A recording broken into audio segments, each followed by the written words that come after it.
Hello and welcome to this series on JMeter beginner tutorial. So today is the 13th session and today we are going to see how to read data from a CSV file, and it is also known as parameterization. Okay, so what we are going to look here is instead of hard coding some values into our test plan or into the request or the sampler request, we want to read the values from an external file, and we want to uh, take the values from the file and then run our test plan. Okay, so let us see how we do that.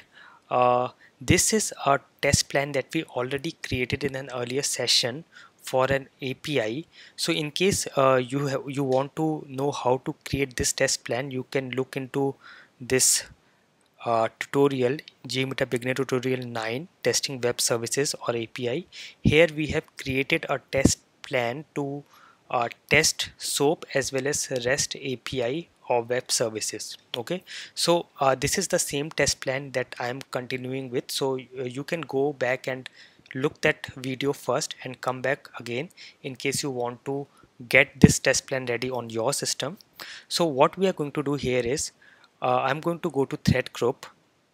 Okay, and before I add a new element, let me show you that uh, what all we already have here is we have a REST request which is given inside an HTTP request sampler. Then the same REST request we have be given into this REST RPC request sampler.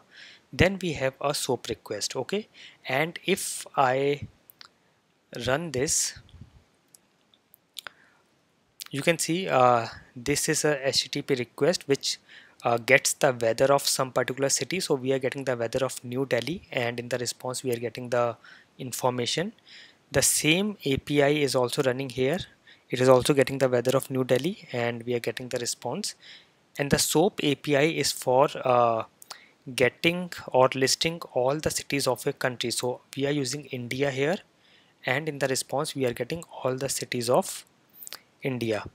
Okay, now what we want to do is, instead of giving New Delhi here hard coded or this particular password, or giving India here, we want to take these values from a CSV file.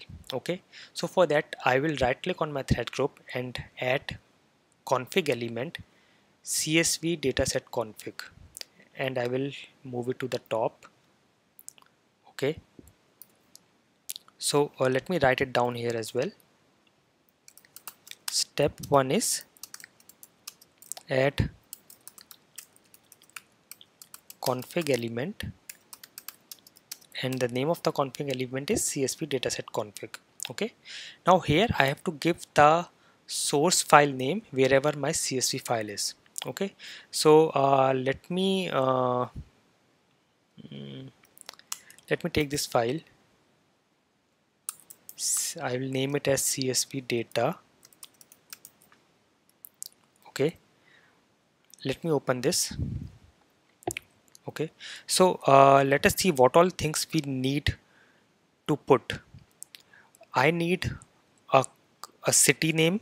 Okay, then I also need a API key, or you can say this is a secret or a password for this particular API. Then I also need a country name. Okay, so I will add all these parameters here. I need a city, app ID, and a country. Okay, I need these three things. Okay, so let me take city name as New Delhi and one more as Chandigarh. App ID is we have to give the same secret here. So this is a password like kind of a thing for an API. So I will give it here and the same here. Okay, and for country let me take India and Australia. Okay, so now I have added these three variables, city, app ID and country, and I have given two set of values for all of these parameters, right? Now what I do in my JMeter is, first of all I have to go to my CSV dataset config and give the file name. Okay, so step 2 will be add details in this particular config element. Okay, so the file name is, I will go here and see what is the file name. This is the location. I have to give the complete location. Okay, in case I am not in the bin folder. Okay, so in case you are using Windows, you can take the location of your file. I am taking it from here. This is CSV data. Okay, so I have given the location of the file. Now in case your file is located in the JMeter bin directory, then you need not give the entire absolute path. You can directly give the name of your file like this, but in my file is located outside, so I will give the entire path. Okay, we will look at the other fields, but let me just go ahead to HTTP request, and now we have to change these, right? So step 3 will be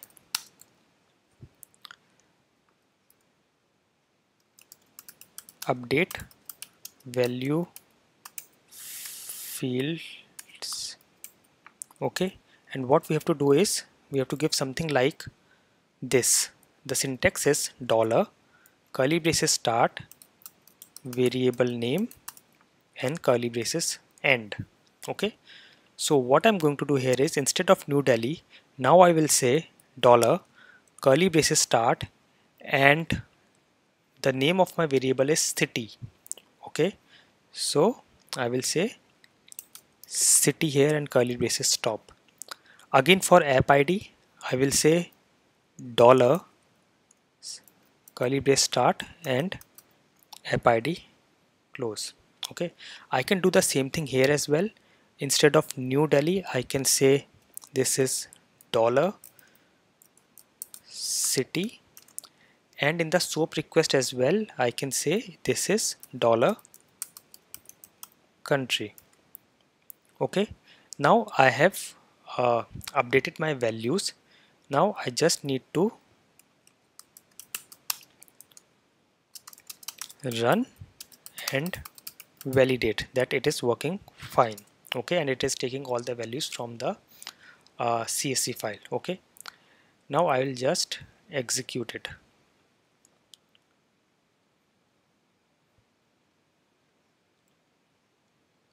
HTTP request has some issue. Let me see.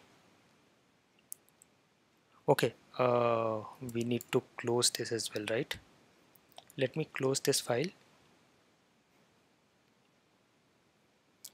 Okay,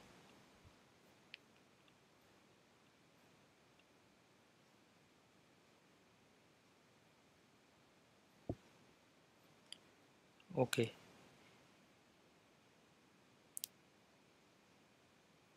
So it is taking dollar city as it is. Let me see what is the issue here. We have given the name correctly. Here we have set okay, let me open it again and see what is the name we have given here.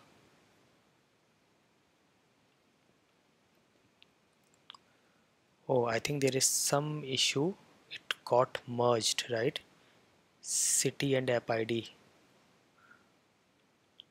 Oh, it got merged into a single column. I don't know how it happened, but let me just fix this.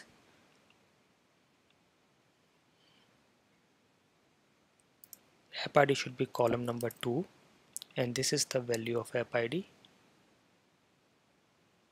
Cut it from here, paste it here.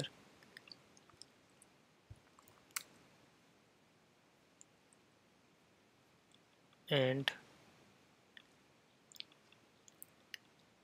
country is column number 3. Okay,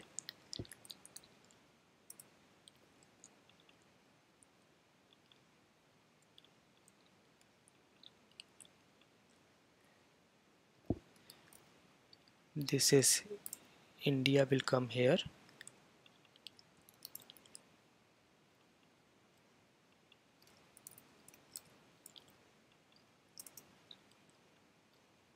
and here it will be Australia. This will be same,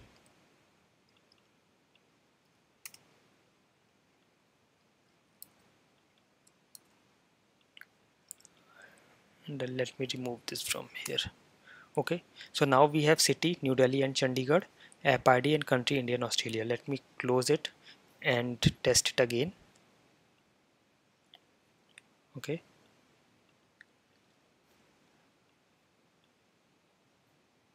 and yes, I think this time it took it correctly. Let us also verify. See, it has taken city as New Delhi and the app ID. Same thing here, city as New Delhi and the app ID, and it has given us a correct response as well. It has given us the weather of New Delhi, and in the SOAP request it has taken country as India and given the response as all the cities of India. Okay, now see, we had two values, right? Two records into our CSV file, right? So we had two records, but it took only the first record, right? Why? Let us see why it took only the first record. Because we have given only single iteration, right? So let me uh, increase the iteration by 2, and now let us see, start it again. So the first iteration is done, and now the second iteration, right? So see, the first iteration it took New Delhi, second iteration it took Chandigarh. Okay, similarly for SOAP, the first iteration it took India, and the second iteration it took Australia. Okay, and give us the response as well, right? So this is how we can take data from an external file. Now let us also understand quickly what the other fields means. So variable names, suppose I give the variable names that I used there, city, app ID and country. I can give it here as well, but in that case what will happen is it will consider the first row as well as values. Okay, so what it will do is it will consider the first row also as values, and in the first iteration it will give CITY as the city name, APPID as the app ID, and COUNTRY as the country, but we do not want that. That is why we have not given it here. Okay, so delimiter by default it is comma. You can use \T for tab if you want. Allow quoted data. If you have quoted data in your CSV file, you can make it as true, else false, or you can also edit and give some uh, custom value as well, right? Recycle on EOF, what this means is recycle on end of file. This means is that if you have two rows in your CSV, but if you set the loop count as 3, then the first loop count will take the first row, the second loop count will take the second row, and then the third loop count will again go to the first row, in case you have set it as true. In case you have set it as false, then it will not go, right? Again, stop thread on end of file. If you set it as true, what will happen is as soon as the data will complete in your CSV file, or it will reach end of file, it will stop the thread, and if you set it as false, it will not. Okay, sharing mode, what does this means is, see, by default whenever you create a CSV dataset config, it is by default shared with all the threads in your test plan. So suppose you create some more test plans, some more thread groups into this test plan, this particular dataset will be shared within all the thread groups. But if you want that every thread group should have its own data set or CSV file, and it should not be shared, then you can set it as current thread only. So now this particular CSV will only be valid for this particular thread group, and if you create new threads, it will not be valid for those. Okay, so this is what all this means. So this is how we can create CSV file, and we can use the data in CSV file to run our test plan. I hope you like it. Happy learning. Thank you.